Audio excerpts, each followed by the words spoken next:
We advise the opinions and views of the hosts and guests do not reflect those of the station.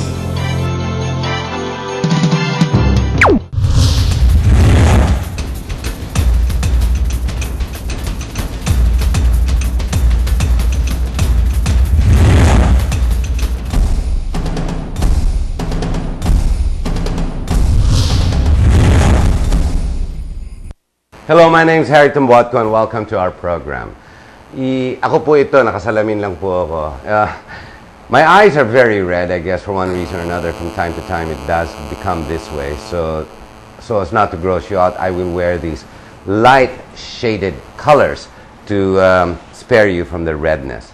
Our topic for this program is basically all about corruption. How does one not become corrupt? Over a week ago, we heard the son of the president. And basically, we're over and over the same topic. Kung walang corrupt, walang mahirap. Tama nga naman, maganda yung walang corrupt.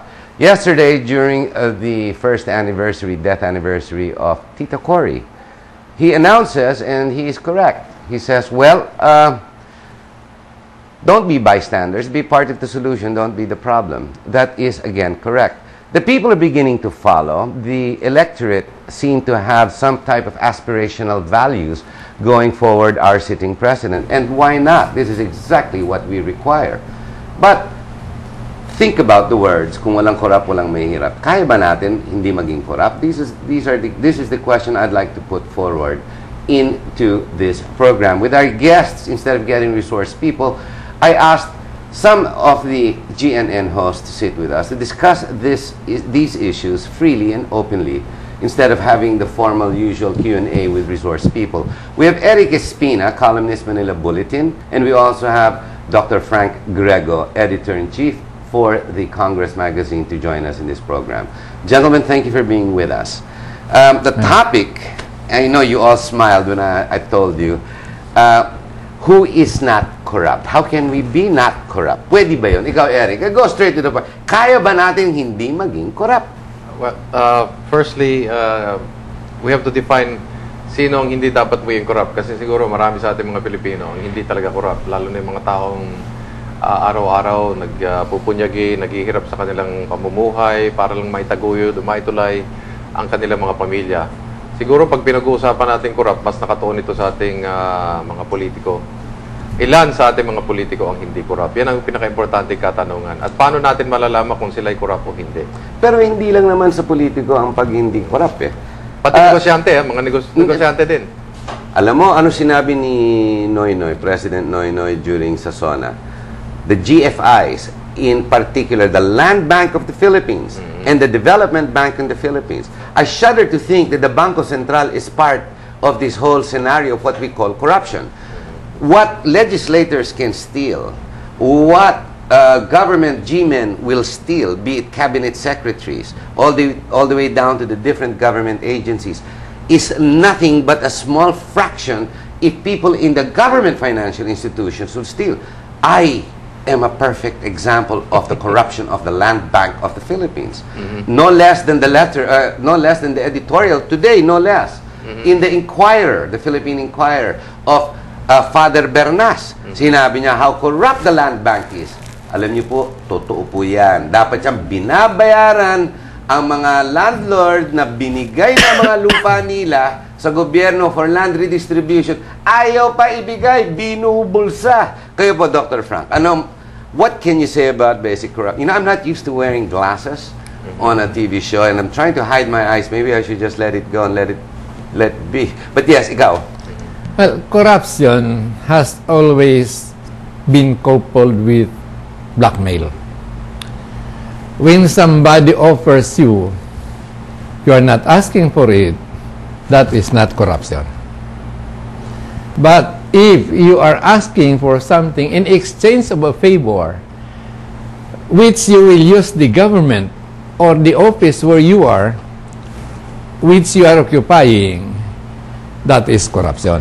Dr. Frank, you're saying ang padulas hindi corruption? O boss, ito na 100,000, di ba? 100,000. Bahala ka na dyan. Hindi corruption yan. Ayusin mo na yung mga dokumento ko para umandar na yan. I would say that as long as you don't hindi ask for it. No, hindi ka humingi.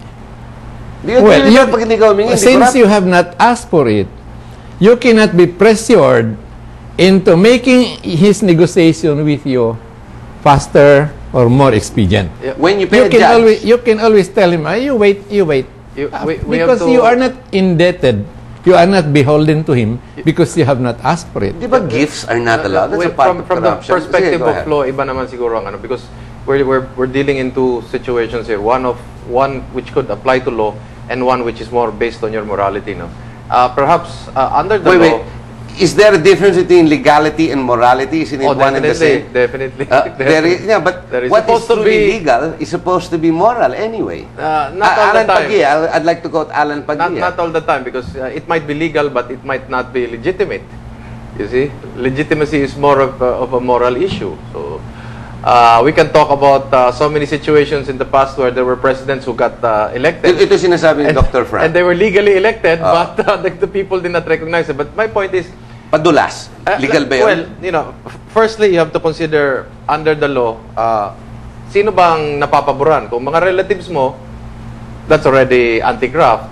Okay. You have to also consider the amount of money that is being given. If you're just being given, let's say, a handkerchief, at most maybe even a television set for favor, or a lunch or here or a dinner there. Isn't that corruption? It's the same thing. That's not corruption. But depending on the gift,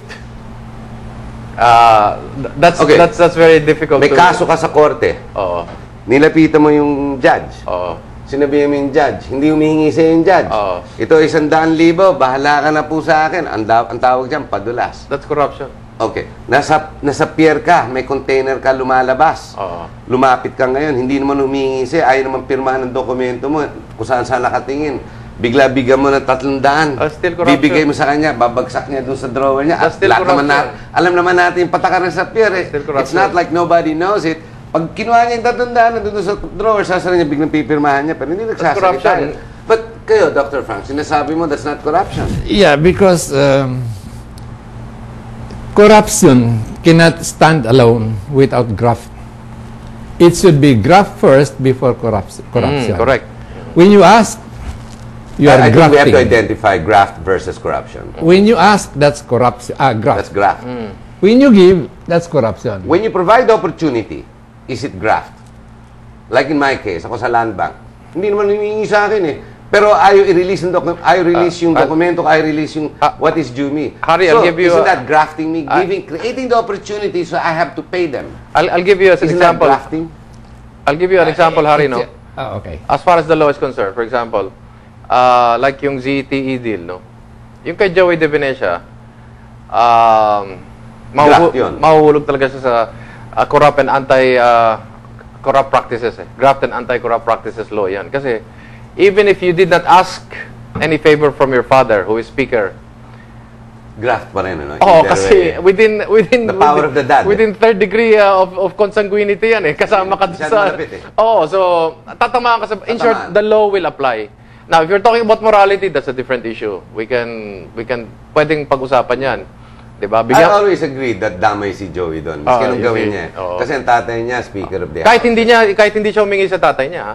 Oh, miski hindi siya Humingi, basta yung relationship is too close. is the one that And defines it's government. it. He's dealing Yes, with exactly. government. But where do we define? When should we begin to be strict with one being grafter and another one being corrupt?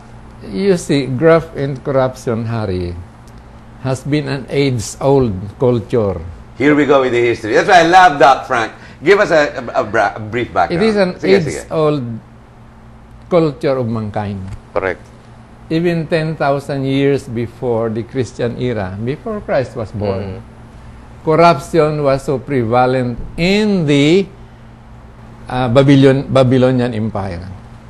Except the policemen.